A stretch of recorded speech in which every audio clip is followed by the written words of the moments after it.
Hello and welcome back to part 12 of my tutorial series showing you how to make your own cartoon from start to finish with Toon Boom Harmony Premium. On the last episode we worked on Sunny's mouth, and on this episode we are working on the legs. Thank you so much for your patience. I know it's been a few weeks. If you haven't already, I would highly recommend you go check out the arm tutorial before watching this, which was a few videos back, because a few of the methods that I'm going to be using for this leg are exactly the same as what we did with the arms. And I'm going to be covering IK and FK and talking about how to keep those feet planted on the floor. So first of all, let's talk about a simpler way of rigging the legs. So with this leg, we've got one whole piece and we've got the shoe on the end. And similar to how we did the simple arm rig, I'm just going to put a curve deformer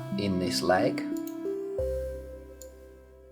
So we've got this leg here and we want the foot to follow the deformer. So I am going to make a kinematic output so the shape of the foot doesn't get deformed.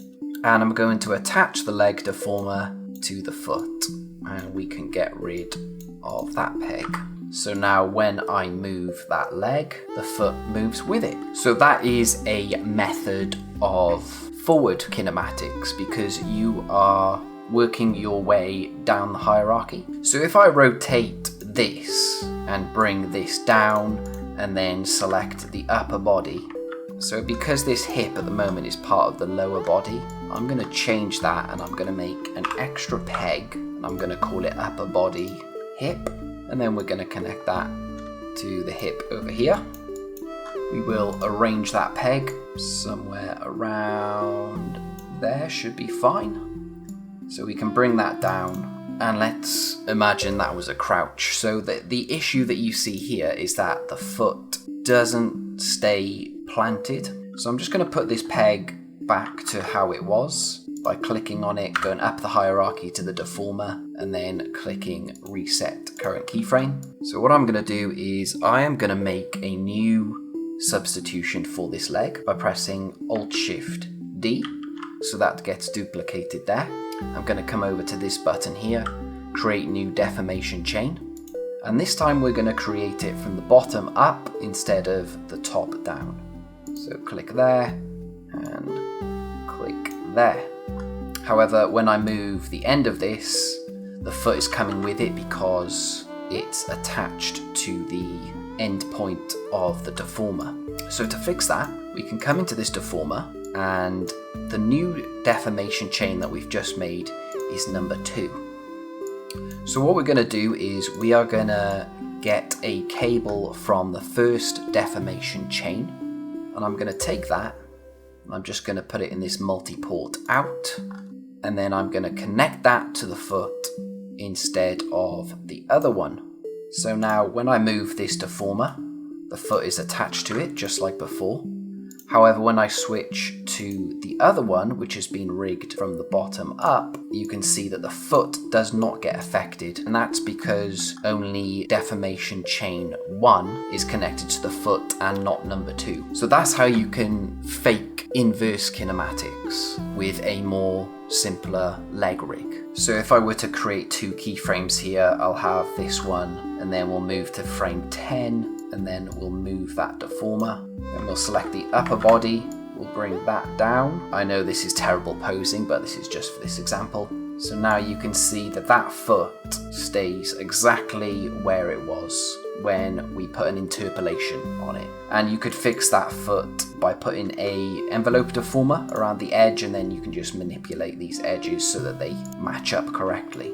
And then when I switch to number 1, the foot will move with it. So if you wanted to do a jump or go from a crouch to a jump, you would simply switch over the legs once the foot leaves the floor. So let's turn that leg off and we're going to bring back the leg that we were working on previously. So here with this leg, I have done a reverse auto patch, just like I did with the elbow of the arm. And all we need to do with this leg now is we need to add the shorts and the socks. And that is going to be the exact same method as what we did for the sleeve. And if I bring back our character turnaround, this is what the shorts leg are going to look like. And this is what the socks are going to look like. However, I do just want to show you something quickly before we move forward. And that is, what if the shorts, instead of being skin tight like what they are on the design, how would you rig it if they were a separate element? And I'm going to show you the underlay as well. So I'm going to come to this leg composite here. I'm going to press Ctrl R. We're going to call this shorts leg 01. And I think I'm going to place that leg lower underneath the leg upper. So let's just swap those two around. And we're going to put the foot in the middle. Just because I think when we do manipulate that leg, it will be more common for the lower leg to appear behind the upper leg. It doesn't matter too much because we will be able to change that as we animate. So the shorts are going to go at the front. We'll make a peg for it. I'm going to make another peg for the leg upper, and this is going to have the same pivot position as the leg upper. So we will copy and paste those coordinates into there, just so we have the option to move this upper leg separate, but also the upper leg with the shorts. And then we'll plug that into there. So I'm just going to make a rectangle for this. So this is going to be the shorts leg. And I know it doesn't match up to the hip at the moment, but this is just as an example if you had a character with shorts like this, and then we can fill those in. And then if you wanted to merge those with the hip, we can take one of these being a merge group, which is made up of overlay, line art, and color art, and a cutter under the line art, which is being cut by the auto patch of the object you want it to be merged by. And I go into great detail about auto patches in a dedicated video, so go check that out. So I'm just going to be briefly explaining these, and we're going to connect that to the shorts, and then we need to take the auto patch of the hip and we can just plug it into there. So now it becomes merged, and we'll move that pivot point as well. So the whole point why I wanted to show you this was because I want to make an underlay for this. So I'm gonna put a deformation on this by going to envelope, creator, create envelope, and then I'm gonna come to the drawing for these shorts, and I'm gonna copy the color and line art. Just make sure this button here is selected to select both the line and the color, and then we're gonna put that on the underlay. And I'm just gonna make it a different color, and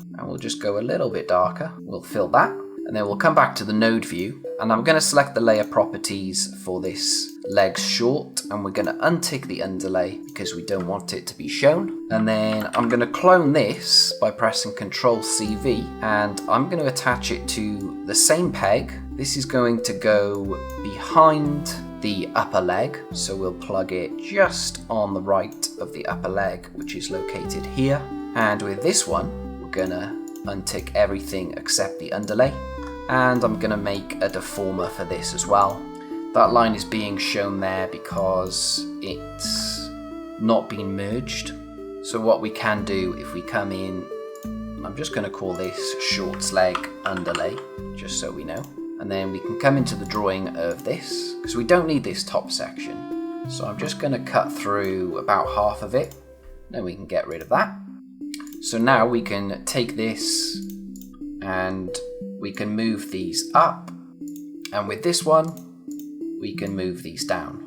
So that will just allow you to include this underlay on the other side of the leg for foreshortening. However, we're not going to use this for our character. We're going to have it the same as the sleeve. So let's change that now. Skaboosh! So I've put the shorts in exactly the same as the sleeve, and I've also merged the leg with the hip as well. So the next thing we need to do is the sock, which again is done in the exact same way as this shorts leg and the sleeve. However, before I do that, what if you wanted your sock to look something like this? Well, I'll show you how I would do it. So the way I would do that is I've just created an oval for the rim of the sock, and I've just placed it behind the lower leg. And then I've brought in a sock mask here, and if we go into the drawing tab, this sock mask is made up of this line here, which is on the line art, and then this block of color here, which is on the color art, and that's got a deformer on it as well, and that is on top of the leg, the lower leg. And the first thing I'm going to do is I'm going to separate out the line art and the color art of this sock mask, and these are the elements for the lower leg here. So these were grouped previously, and this is the overlay, the line art, the color art, and the cutter. That's just for the merge for the knee. So the first thing we want to do is we want to mask out this lower portion of the leg here, so then the sock can be revealed. So with this color art, which is just that green color, I am going to put a cutter in for the color art of the lower leg, for the line art, and for the overlay, because these are all the things we want to be inverse masked by the color art of this sock mask.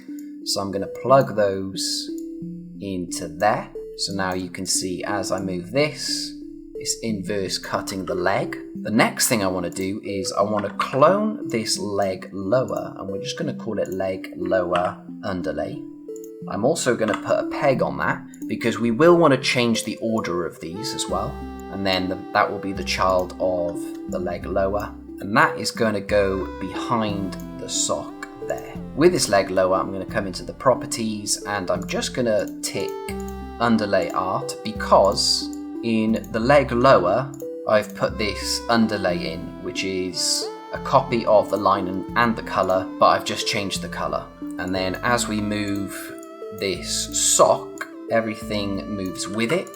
However, you also want to accommodate for different perspectives where that sock will be in front of this, and that would just be a case of rearranging these elements. But before we do that, actually, I do need to put a cutter in for the sock, which is going to be masked by the sock mask, which is the color. So now we can rearrange these elements. So I'm going to bring this sock in front of the leg. Then we can grab that sock, we can move it in front as well, and we'll move the shoe in front, and then we can manipulate this mask, and that would just be for an alternative pose. And that is something you could do with like a sleeve as well. However, we're not going to be doing any of that. That was just to show you. We're going to revert back to our normal sock.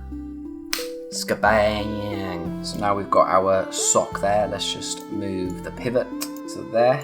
So there we go, that is our leg done. I've also put some overlays on here, exactly the same as what we did with the arm. However, what I haven't done is I haven't done a two-way merge, I've only done a one-way merge, and that's because when I grab this leg and I move it behind with Alt up, I want this waistline to appear, and that's because when it comes to the quarter and the side view, I want that line to be visible.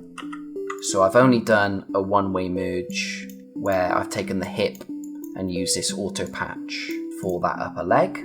I do want to put a deformer onto the foot as well, and I'm going to put a point here and also here, and that's just for when we bend the foot, we want the joint to appear like it's going through the middle. So that's why I've put a point here and a point here. I've noticed on the character there's a white line here, and also there's a red line on the shorts, so let's add those in. So for that, I think I'll just go to the line layer and I'll just add a white line next to that line. I'm going to move it up a little bit, and also I'm going to click Arrange, Send to Back. Something I do want to do with this foot is add a shadow into it, and that's just to account for when the foot comes up and the camera sees under the foot in some poses. And we might have to draw more foot shapes as well in the future, but let's just add that shadow in. So I'm going to come over to the foot, and I'm just going to make a little bit of space for that foot shadow. So I'm going to separate out the foot into line and color art. I think I'll make a composite for that foot actually. We can call that foot 01 comp, and then this is where we can add our foot shadow. We'll put it in between the line and the color art, and we'll put a peg on that as well. We'll make it the parent of the foot peg.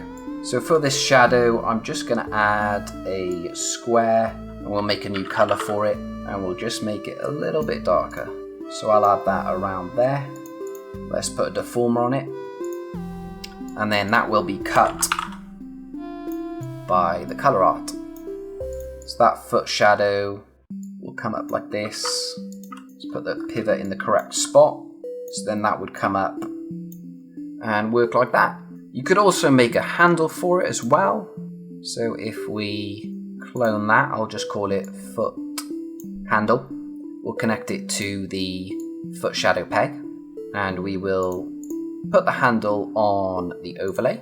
I'll select the controller color, so now we can bring that up when it's out of view. I'm going to put a visibility node on that as well, so it doesn't show up in soft render. So when I select that foot, it will also include that shadow, so the bounding box will be a little bit bigger than how I want it. So I can select this, we can make a duplicate, and then we can get rid of that.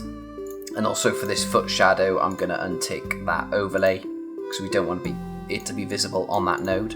So now with this foot, the bounding box is a lot smaller, and that's because we've created a substitution where the shadow isn't there. So it would just be a case of selecting it and switching to the substitution when you would want to use it. Actually, I'm going to add deformers to these first of all, which is something I forgot to do. Because we have completed these limbs for our character, I am now going to duplicate it to the other side. So it's a pretty simple, straightforward way of doing it. You just click on this arm, and this is what we did for the eyes as well. So I'm going to copy that. I'm then going to click paste special. Make sure always create drawing files is on, link to original palettes, create new columns, press OK. Then I'm going to rename this to arm 2, and actually let me change the color as well. And then I'm going to link these up, so arms both, and then everything that's connected to these two nodes here needs to be reconnected for this one. So this is the arms composite, so we will connect that to there. We need this, just like this one. To connect that to there. That's for the shoulder and the upper arm, and then this one as well. And then this auto patch from the torso is going to be connected into that composite, just like that one. And also that composite as well, which is over here. So let's plug that into there. Something else I want to do is I want to clone this hand. I just want to clone the drawings only, not the timing. So we're going to take that hand and we're going to replace that one. So now when I make new hand shapes for this, new hand shapes for this one will be made. So now we can take that arm and we can flip it with this button here. And then I'm just going to put it in the correct position like that. And then we're going to put a static transformation node.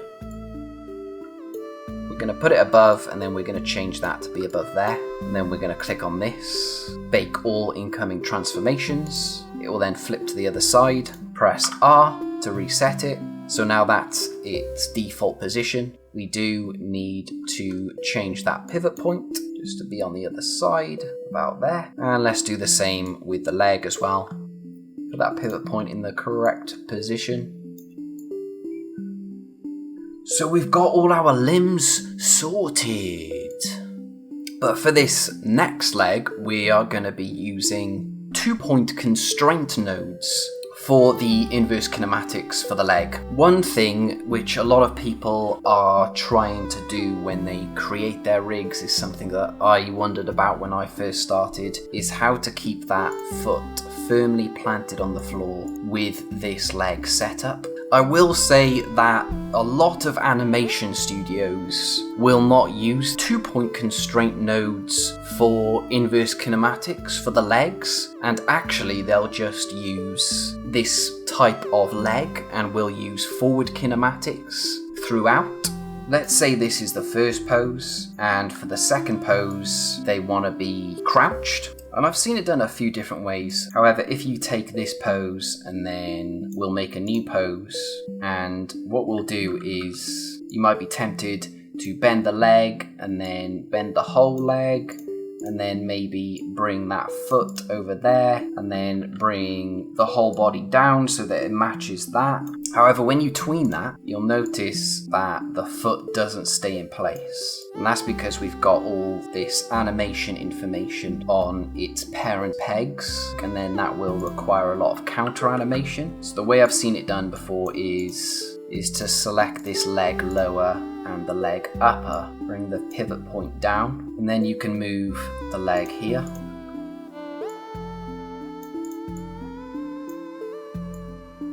And then we can adjust these deformers. You can bring that down to about here, and then you would bring that lower body down. So when we tween this, the foot stays on the floor. You can see that there will be a little bit of cleanup you have to do on the in-betweens, and we will be animating on 2s, so that means there'll just be one keyframe every 2 frames.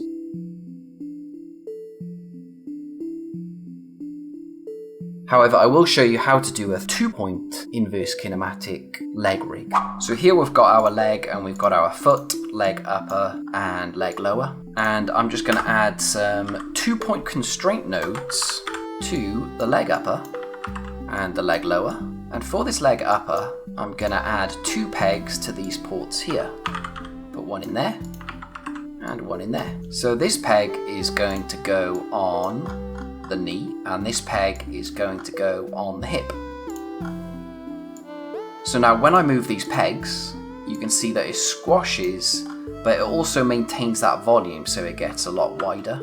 And then the same with this. So to stop that from happening, we can put 0 in the volume modifier for this 2-point constraint. So now when we move it, it doesn't maintain that volume and doesn't get wider. I'm going to change this to leg upper constraint. We're going to call this hip peg, and we'll call this knee peg. So with leg lower, we are going to change this and call it knee constraint. And let's just move these around actually. So put our foot there and the leg upper there. Actually, I've just realized I need to swap the names of these, because this is the knee peg and that one is the hip peg. So these constraints are controlled by these 2 pegs. So now we need to add some pegs to the leg lower. So this constraint is going to use the knee here, so we're going to plug that also into there, and then our foot is going to be plugged in to the other one. So now I want to make a knee handle so that we can control the position of this knee. So I'm going to call this knee handle, and I'm just going to make a circle and put it there. We will make a peg for that, and because that is controlling these knee pivots here, we're going to plug that into the knee. We also need to change the volume modifier of this knee as well, so let's type in 0. So now you can see when we move this handle, it moves it like that. So now we need to make another 2-point constraint, and this is going to be for the knee handle and the hip peg. And then into this we are going to plug the foot and the upper body peg. So let's take our upper body hip and plop it into there. And again with that, we'll turn the volume modifier down to 0. And we'll just call this leg constraint. I think actually that's supposed to be 75, so let's put 75 in there. So this is what it looks like so far when we move the upper body.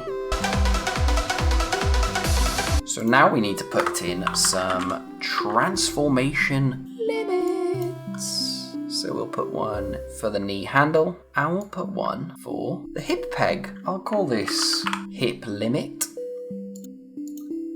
and we'll call this knee limit.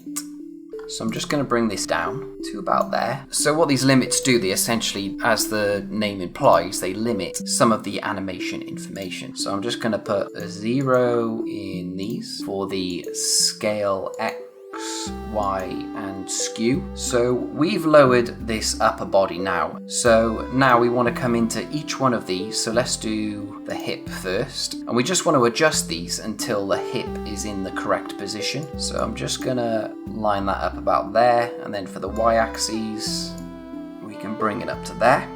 Let's go up to the knee limit. We just want it to be around midpoint. So somewhere like that. And then we're going to bring in so somewhere around there. So let's close that. So now when I move that upper body peg, transforms like so. And then you can move this peg to adjust it even further. We need to connect the foot to the master peg as well. So let's pop that on there. So with that knee, you can see that as we go to stretch it, these knees are overlapping. So we can fix that by going into our drawings. And I'm going to make a new knee layer. I'm going to put it behind everything. And then I'm going to go into the leg lower and copy and paste that line. And I'm going to go into the leg upper. And I'm also going to copy and paste that line there so that we got a nice circle. Fill it yellow, put a peg on that knee, and then that can be controlled by the knee handle. And I'm going to edit this leg, and we'll do the same with this one. And we'll just straighten it out.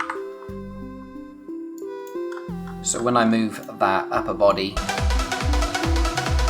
we've got a little bit of inverse kinematics going on, and then you can add the socks and the shorts as well if you want to. But this is for more advanced rigging. But yeah, for the rest of this rig, we're going to be sticking to the last method of the leg rig, which are these ones. So in the next video, we are going to be doing some finishing touches. We need to add the logo here. We need to add some stripes. We'll be fixing the neck hole, so we can get him nice and ready for when we do the turnaround angles. I'll see you in the next one. Bye!